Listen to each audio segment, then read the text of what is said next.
Over the last day, there was a clear break in the silver market. Physical silver printed above $100 in a big Asian pricing hub, but the spot price in the West was much lower. It should have closed up quickly. It wasn't. And when a gap that big won't close, it generally means one thing: the pipes are clogged, the metal is tight, or the rules are being changed behind the scenes. So this is what really happened. There was a physical standard in Asia that went over 100, and almost at the same time, trade in the West was in the low 90s. Most of the time, dealers will jump on that spread. Shipments move, paper bends, and the gap closes. The gap wouldn't close though, it stayed open. You should pay attention to that kind of warning, because it means the price you see on paper is not the same as what people are paying for real ounces. I need your help with something before we go any further. I'm going to keep it simple. It's my goal to get rid of copycat stations that use the same talking points, clips, and stories over and over again, and call it original analysis. To help the original work here, please subscribe right now and leave a comment that says OG John AG. That one comment is more useful than you think because it tells the script where the real community is. Because this effort is about getting real people to follow you, I also made a WhatsApp channel for people who want daily updates, short notes, quick alerts, key ideas, and things you'd rather see early than late. There is a link in the text. If you want to make money in this market, you need to get in now. Okay, let's go back to silver. The story gets weirder as you look into it more. Silver prices aren't just going up when they trade above $100 in a big hub. It means someone is ready to pay a lot to get metal right now. Not next month and not a promise right now. When the Western price falls at the same time, it makes you wonder why metal isn't moving like it used to. A lot of people like to say that every spike is just hype or guesswork, but this doesn't look like a normal blow-off. Open interest is one of the best ways to tell. Many times in the past, when there was a hyperbolic move, there was also an increase in open interest. This means that there was more borrowing, speculation, and adding of paper. But when price goes up and open interest goes down, it usually means that shorts are closing and risk is going down. Not that a lot of new paper longs are being bought. That is, the pressure might not just be from gamblers hitting buttons, but also from real people wanting to leave and being forced to. This is more important than most people think because it has to do with something that happened on the stock side. During the middle of this rise, big clearing pathways made it harder to buy some smaller mining stocks. Be careful with the word. It basically said that you can sell or unload, but you can't buy if the company is too small or the price of the shares is too low. Read it again. It's okay to sell. It's about buying. That would be wrong in a truly free market. You already know it. Next, ask the clear question. Who do you sell to? Since the public is being pushed to sell, someone else is quietly getting ready to buy. That's how re-ratings and squeezes are made, not with an air trumpet, where it matters, with friction. That way, the easy money gets in first, and the late money gets what's left over. Now think about what that means for teenagers who work as junior miners. Tales of pure discovery are not the same as stories that want to start over. There is hope and digging among explorers. This is because restart plays are known mines with a better path. Licenses, money, tools, and making things. When silver prices rise quickly, restart plays can change prices very quickly because the market starts to price future cash flow instead of guesses about the future. So, if entry is limited, just as silver prices are going through the roof, you have to wonder if this is risk management or just keeping people out before the crowd comes in. In this case, the candles on your chart are not always the most important hints. Those are the things people do around the market. There are signs when spreads stop closing, stocks drop, access is controlled, and the story turns into an organized chorus of warnings. At those times, the system is trying to keep track of when people are participating. People lose money most when they don't know when to act. Now, people in the silver world have talked about renting and borrowing. The weird part comes next. In a real physical squeeze, you would expect the cost of getting money to go through the roof. If there isn't enough metal, the cost of borrowing should go up, not down. So if there are signs that interest rates are moving away from very high levels while physical tightness is still clear, you should think that the signals might be being slowed down, smoothed out, or made less useful. It's not true that any one number proves anything. I'm saying that the trend fits with what systems do when they are stressed. They try to look normal until they can't. Then you look away and see something else. Securitying strategic minerals and supply lines is becoming a more open topic of conversation among governments and big financial players. That's important because silver isn't just used for coins and jewelry. Silver is used in medicine, electronics, energy technology, the military, and as an industry input. It's easy to understand. The world will pay for it if it needs it. When people all over the world bid on something and there isn't enough to go around, paper promises become a problem. This is the part that makes people feel bad. So please think about it. On paper, crazy amounts of silver can be bought and sold without moving a bar. That only works if physical can be found when it's needed to fill in the gaps and meet responsibilities. If real gets harder to find, the price on the paper is less reliable. It turns into an idea. For that reason, the market doesn't move to a new balance. It jumps. Take note of the mental whiplash as well. One day, someone tells you that silver is dull, old, and worthless. The same people yell the next day that it's dangerous, too hot, and about to crash.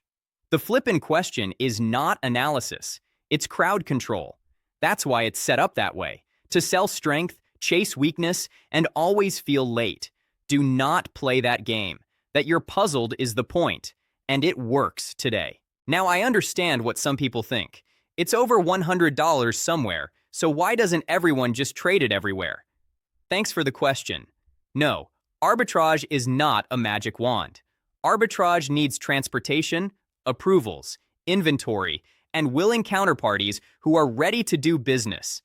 There could be a gap if the metal can't move easily, if it's already been taken, or if new approvals slow down the pipeline, and gaps that don't go away aren't a sign of speed. They mean you're stressed. For now, let's talk about stocks, as this is where the story really starts. It's not a chart trick when stocks that can be seen in important places start going down while prices are going up. That's metal going off the shelf. The supply is being pulled out of the system by demand. And the paper comfort goes away if supply is cut off faster than it can be refilled. Because paper can quickly get bigger, the physical can't. Now I want to talk about the culture of rumors that always goes crazy at times like these. People will say that there are huge short positions, hidden reports, emergency meetings, and that someone is about to blow up. Some of that doesn't make sense. Some of it is mostly true. At least some of it is misleading. But here's what's important. Just because one rumor is true doesn't mean that the underlying risk is real. It's hard to get out of a market that's getting tighter if a big player is structurally short. They can give you the metal, buy it back at a higher price, or try to settle for cash and hope no one sees. Those choices look doable when markets are calm. When markets are tight, two of those choices hurt, and one is bad for your image. That's why the next part of the story isn't about what silver should do. It has to do with what the system can handle and what it will do to get more time. Another reason for this is that actual holders are in a special place. If the system needs metal to ease stress, then physical is the way out. You should know what you own and why you own it. If you use physical to protect yourself over time, you don't let a story shake you up. You take care of it like a trade if you hold it as a trade. Don't mix them up at the worst possible time, though, because that's when guilt starts. And let's be honest, this is when the market tries to trick you. The price goes up and up. Fear comes back in a new form, and all of a sudden, the same people who laughed at silver at $25 start telling you that $90 is too much. This is how people get ready for the next step. It's always the same trick. Make you question your plan just as it starts to work. After that, buy what you offered. I'm about to do something that not many stations will do. I'm going to ask you to take part. Comment on physical leads if you believe that the triple-digit physical print is the real price and the Western spot is just a trick. It's a tie if you think the Western spot will bring everything back down. I'm interested in where this audience stands because the comments show how they feel, and how they feel is important in a pinch. Now here's another question for you. How do you think that gap is being kept open right now? Are there limits on movement, real shortages, or planned management? Pick one and explain why. If you're right, you'll have a plan that you can use when markets go up and down again, which they will. Now, let's take a short break because some of you asked for inspiration and images from real life. There's a link in the description to a station that does nothing but success stories about silver. Go sign up there too. Because hearing about real people who made money can keep your resolve strong when the market tries to shake you up, and it serves as a reminder that waiting pays off. Let's go back to the basics. There is another warning that is bullish but risky. There is room for the move when prices go up and speculators aren't fully involved. How do you know what will happen when momentum traders finally buy in when open interest is down and the rise is caused by industry demand and short covering? During that time, things can speed up in a way that changes the rules of the game. You can make a lot of money and lose a lot of it during government changes. If you think that sounds extreme, think about how things work when they are stressed. First, there are small changes to rules that are called risk limits. Then you see problems with access. After that, you'll see selective limitations. The story then changes from nothing to see here to extraordinary measures were needed when the pressure is too great to hide. The breaking point isn't announced ahead of time by the markets. They show you the signs, which are in the spread right now. Let's talk about miners once more to help you understand how the game works. Big makers can move, but because institutions already own them, they do so more slowly. You can get a good mix of cash and torque from mid-tiers. Juniors can be very useful, but they can also be hard to get to. There is danger in financing and brokering. There is an access risk in a market where buying limits are possible. It is part of the deal. Just picking a good story isn't enough.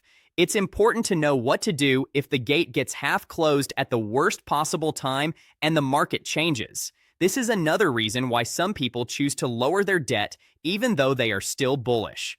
When volatility is high, it can wipe out option holdings. Even if you are right about the long-term direction, the market can really swing against you before it starts to move in your favor. When you use leverage, you need to be aware that time is everything. To make the theory pay, you need to stay in the game for a while.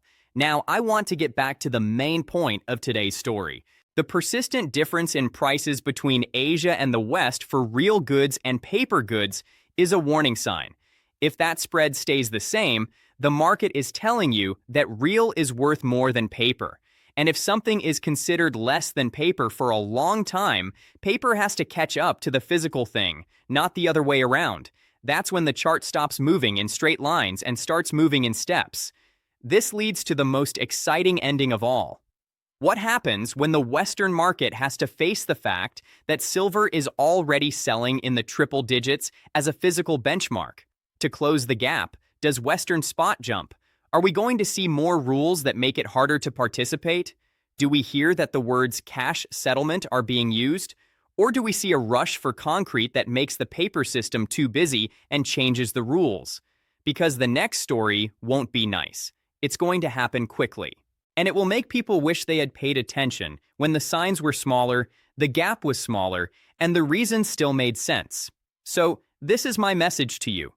Pay attention to the rule changes, the inventory draws, the spreads, and the open interest. There is more information in those four things than in any picture. And if you want to stay in this for a long time, make a plan that you can follow without stressing out. Stress is a fee that people who planned have to pay. Also, I want to say this again because community is important. If you're doing well in any area of your life, share a short success story in the comments. Don't do this to brag, but to encourage other people. When people see real examples from real viewers, it makes everyone in the group think more positively. And if you're not there yet, tell us what you're at. The comments should be a place where winners help each other out and where newbies can get real support. You already know this isn't just another silver rise if you've watched this far. Prices that are going up by 3 to 10%, a gap that won't go away between East and West, falling open interest during a surge, And entry restrictions in key parts of the stock market are not normal. They are the parts of a market that is changing from being managed to being chaotic. And markets that aren't regulated don't move slowly. They move like a door that will soon break. Do the easy things now. Sign up now. Because in this market, the next update could change everything in an instant. Also, leave a comment OG John AG if you back the effort to get rid of copycats, so the site knows who you're backing. Then, join the WhatsApp group in the description to get daily updates, because being early is always better than being grumpy. There is one more question I want to ask you, and it is important. If silver in the real world is already being bid above $100, what do you think the paper market will look like when it can't ignore that warning any longer?